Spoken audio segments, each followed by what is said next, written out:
दोस्त हैं जो भारत छोड़कर यूरोप में बस गए, अमेरिका में बस। अब वो कभी उनकी बढ़ाई करते हैं यूरोप और अमेरिका की, तो पता कैसे करते हैं? वो कहते हैं, ओ राजीव भाई कितना अच्छा है अमेरिका। मैं पूछा क्या अच्छा है? अरे यहाँ होटल है यार, 10,000 कमरे का होटल। भारत में हो सकता है? मैंने कहा भाई भारत में होटल की जरूरत नहीं है, इसलिए नहीं होता। हमको धर्मशाला की जरूरत है, तो हमारे यहाँ हजारों धर्मशालाएं होती हैं, एक एक शहर में 100-100 हो सकती है। उनको होटल की जरूरत है तो वो बनाते हैं। आपको मालूम है होटल की हिस्ट्री क्या है? ये जो बड़े होटल हैं यूरोप में, 10,000 कमरे के, 20,000 कमरे के, 25,000 कमरे के, ये क्यों बनाए गए हैं? वास्तविकता ये है, मैंने आपसे कहा ना, सेक्स रिलेशंस। कहीं भी किसी के साथ जाओ, कोई लिमिटेशन नहीं है, तो कहीं भी किसी के साथ जाओ और कोई लिमिटेशन नहीं है और घर आपके पास नहीं है, तो क्या करेंगे? होटल में ही जाना पड़ेगा। यूरोप की 85% पॉपुलेशन के पास अपना घर नहीं है। आपको एक नंगा सत्य बता रहा हूं मैं आपको, यूरोप में 85% नागरिक अपना घर नहीं खरीद पाते, जिंदगी भर बना नहीं पाते। मात्र 5% लोग हैं जिनके पास अपना घर होता है, और 15% लोग ऐसे हैं जो किराए के घर में रह सकते हैं और जीवन के अंतिम दिनों में खरीद पाते हैं। बाकी 85% के लिए तो सपना है, वो किराए के घर में पैदा होते हैं, किराए के ही घर में मर जाते हैं। और यूरोप की मैक्सिमम पॉपुलेशन जो किराए के घर में रहती है, वो सभी घर फ्लैट्स कहलाते हैं।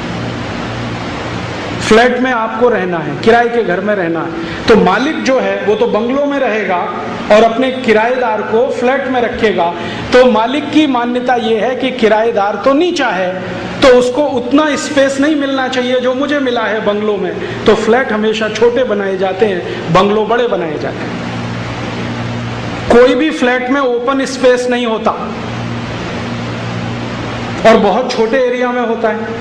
अब मुश्किल यूरोप की क्या है कि फ्लैट छोटे हैं, रहने वाले उसमें ज्यादा हैं, पर स्क्वायर फीट एरिया में सबसे ज्यादा रहने वाले लोग यूरोप में ही हैं। अगर भारत का पर स्क्वायर फीट एरिया आप निकालें ना, 1 स्क्वायर फीट में भारत में इतने लोग रहते हैं, तो लंदन में उससे 10 गुना ज्यादा लोग रहते हैं।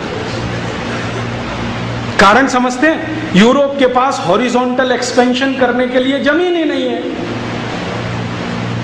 इतने छोटे छोटे से देश हैं, जितना हमारा एक जिला कोटा और बूंदी को इकट्ठा कर दो तो फ्रांस के बराबर है। हाँ, और कोटा, बूंदी, बारा और जयपुर को इकट्ठा कर दो तो जर्मनी के बराबर। यूरोप में मैं कभी भी गया तो 2-2.5 घंटे की कार ड्राइव में देश की सीमा खत्म हो जाती है, दूसरे देश में घुस जाते हैं। इससे ज्यादा नहीं है। मैक्सिमम 6 घंटे की कार ड्राइव में 2 देश पार करके तीसरे में पहुंच जाते हैं, और यहाँ 6 घंटे में एक जिला पार नहीं होता। तो मैं कहना यह चाहता हूं कि पर स्क्वायर फीट एरिया में हमारे भारत में सबसे कम लोग हैं और पर स्क्वायर फीट एरिया में वहां सबसे ज्यादा हैं, तो एक फ्लैट में ज्यादा लोग वहां रहते हैं। अब उनको कुछ ऐसे संबंध रखने हैं जिनको आपकी भाषा में इलिसिट रिलेशनशिप कहें, अवैधानिक संबंध कहें, तो उनको निभाने के लिए तो होटल ही चाहिए, इसलिए वो होटल बनाते हैं। और 10-10 हजार रूम के होटल इसलिए बनाते हैं कि हर फ्राइडे शाम छुट्टी होती है, सैटरडे पूरा छुट्टी, संडे पूरा छुट्टी, तो 3 दिन वो होटलों में पड़े पड़े ही मजा मनाते हैं, घर में कोई नहीं रहता। ये है उनके होटल की हैसियत। तो वो होटल बनाते हैं, तो इसमें क्या बड़ी बात है कि वो 10,000 कमरे का होटल बना लिया, 20,000, वो मजबूरी है उनकी। नहीं बनाएंगे तो समाज पागल हो जाएगा उनका, सिजोफ्रेनिया से मर जाएंगे सबके सब, इसलिए होटल बनाते हैं। हमको जरूरत नहीं है, इसलिए हम तो धर्मशाला बनाते हैं। उनको जरूरत है तो होटल बनाते हैं। तो हम जब उनके साथ अपना कंपैरिजन करते हैं ना, तो थोड़े ध्यान से करें।